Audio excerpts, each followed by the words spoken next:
Hello and welcome back to another exciting video. आज के video में हम बात करेंगे मार्केट सिनेरियोज के ऊपर। निफ्टी लाइफ टाइम हाई पे ट्रेड कर रहा है, हमारे स्टॉक्स में परफॉर्मेंस क्यों नहीं आ रहा है? हमारे स्टॉक तो 10-15% नीचे चल रहे हैं, हमारा पोर्टफोलियो 20-30% नीचे चल रहा है और मार्केट का सिनेरियो कुछ ज़्यादा ही पॉजिटिव है। आरबीआई पॉलिसी हो गई, उसके बाद में 25 बेसिस पॉइंट का इंटरेस्ट रेट भी कम हो गया, फिर भी मार्केट में कोई ऐसा मूवमेंट नहीं आ रहा है। तो क्या जियो पॉलिटिकल इशूज सच्ची इंडियन मार्केट को इतना ज़्यादा पैनिक क्रिएट कर रहा है? जापान में बॉन्ड यील्ड्स में क्या डिफरेंस हो रहा है और हमारे मार्केट को उसको किस तरीके से इंपैक्ट होगा, इन सारी चीज़ों के ऊपर बात करेंगे। और साथ ही प्रीवियस वीडियोस के ऊपर जो मैंने स्ट्रेटेजी शेयर किया था ऑप्शंस के रिगार्डिंग, उनके आउटकम अभी फिलहाल के लिए मार्केट में क्या ट्रेड हो रहा है उसके बारे में हम बात करेंगे। सो देखो, first and most important thing is market भले लाइफ टाइम हाई पे हो, देखो इंडेक्स हार्डली 20-50 स्टॉक्स ट्रैक करता है। इसके साथ आप 7000 स्टॉक जो मार्केट में एनएसई बीएसई पे ट्रेड हो रहे हैं उसको आप वैल्यू जस्टिफाई नहीं कर सकते हो। तो इस सिनेरियो के ऊपर मैं आपको वॉरेन बफेट का एक ही कोट कहना चाहता हूं कि प्राइस इज व्हाट यू पे and value is what you get.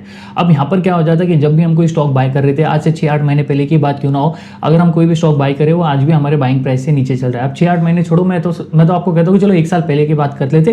1 साल पहले आपने कोई पर्टिकुलर स्टॉक खरीद लिया, वो आपके प्राइस के नीचे चल रहा है। अनटिल एंड अनलेस आपने निफ्टी 50 के स्टॉक्स हो या सेंसेक्स के हो या निफ्टी 100 के या मिड कैप 100 के स्टॉक्स उसके अंदर हो, तो ही आपका पोर्टफोलियो आई थिंक सो आज 10-12% आपको ऊपर दिखाई दे रहा होगा। बट बहुत सारे टाइम पे क्या होता है, जब भी मल्टीपैकर स्टॉक्स मार्केट में आते हैं, लोग सिर्फ फ्यूचर इन्वेस्टिंग के बारे में सोचते हैं। लोगों को आज भी ये समझ में नहीं आ रहा कि HDFC bank, ICICI bank, Reliance industry, अगर आप 3 साल का परफॉर्मेंस चेक करोगे तो आज भी इसने आपको एफडी से ज्यादा रिटर्न बना के नहीं दिया। आपको ऐसा दिख रहा है कि मार्केट में ये स्टॉक्स चल रहे हैं और हमारे स्टॉक्स मार्केट में मूव नहीं कर रहे। अब इसके पीछे रीजन ये होता है कि those are large cap company जिनका फंडामेंटल्स मार्केट में कंटिन्यू रहता है। प्रीवियस वीडियो में मैंने पहले भी आपको कहा था कि 2-3 सेक्टर है जिनके अंदर आपको पैसा डालना ही नहीं है, which was one of the defence और रेलवे। इन सारे काउंटर्स में आपको पैसा डालोगे तो आपको पता है कि आपको क्या ही रिटर्न मिलने वाला है। और आज आप इन कंपनीज के परफॉर्मेंस देख लो। अब इसके बाद क्या हो जाता है कि मार्केट का जो सेकंड सिनेरियो आता है कि भाई निफ्टी के स्टॉक्स तो चल गए, अब हमारा पोर्टफोलियो कब चलेगा, क्यों चलेगा और कैसा चलेगा। इन सारी चीजों के बीच में मार्केट में एक और फंडामेंटल जियो पॉलिटिकल इशू चल रहा है, that is India and USA tariff war. अब 10 तारीख से इन लोग ने 3 दिन का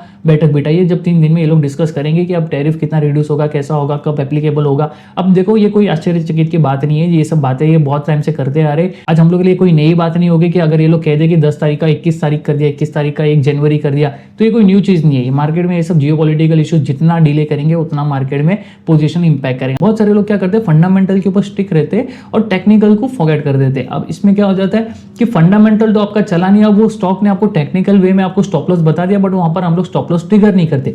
ट्रिगर नहीं करने के पीछे रीजन एक ही होता है कि आपकी स्टोरी कि भाई ये स्टॉक तो आने वाले टाइम में मल्टीबैगर बनना ही है, तो हम क्यों बेचे, थोड़ी देर रुक जाते, हम स्टॉप लॉस को नीचे ट्रेल करना स्टार्ट कर देते। और नीचे ट्रेल करते करते अब हम ऐसे सिचुएशन पे आ गए जब हमारा पोर्टफोलियो 40-45% नीचे आके खड़ा हो गया। ये सिर्फ आपकी बात नहीं, ये हमारी बात है, मेरे इन्वेस्टर्स की बात है, बहुत सारे लोगों की, हर दूसरे घर की यही बात है। आई थिंक सो हार्डली 10 में से एक ऐसा इन्वेस्टर होगा जिसका पोर्टफोलियो हाल फिलहाल में 1 साल के अंदर बिल्ड हुआ है और वो पॉजिटिव में ट्रेड होने का चांसेस बहुत स्ट्रॉन्ग है। बट बाकी के जो भी इन्वेस्टर्स हैं उनका डेफिनेटली 12 से 45% नीचे पोर्टफोलियो ट्रेड हो रहा है। तो कुछ इसी तरीके की और भी वीडियोस में आने वाले टाइम में आपके लिए लेके आते रहूंगा मार्केट सिनेरियोस के ऊपर। तब तक के लिए मेरे साथ बने रहिए मेरे यूट्यूब चैनल पे।